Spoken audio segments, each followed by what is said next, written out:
ఈరోజు మనం మన పనులు వదిలిపెట్టి,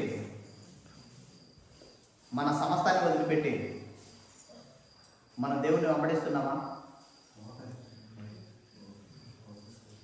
సుంకపు గుత్తదారుడైన జక్కయ్య, సుంకపు గుత్తదారుడు అంటే తెలుసమ్మా? గుత్తదారుడు అంటే తెలుసా? ఎంతమందికి తెలుసు?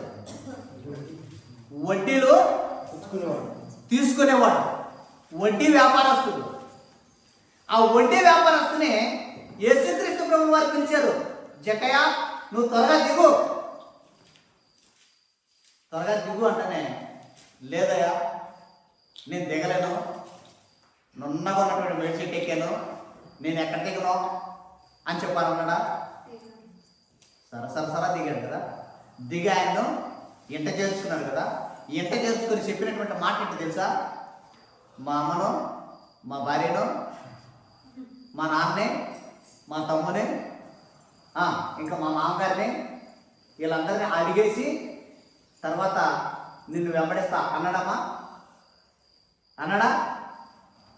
ఈయనకు వడ్డించాడు, ఈయన తింటున్నాడు. తింటున్నప్పుడు వీళ్ళందరూ చదువుతున్నారు.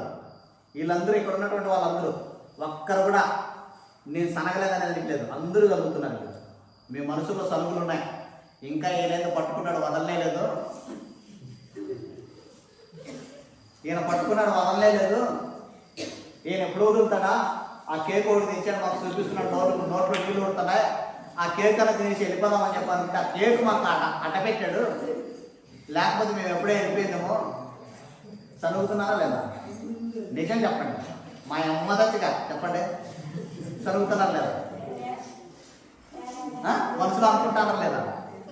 ఈ బిస్కెట్ ఒకటి తెచ్చారు, పెట్టారు,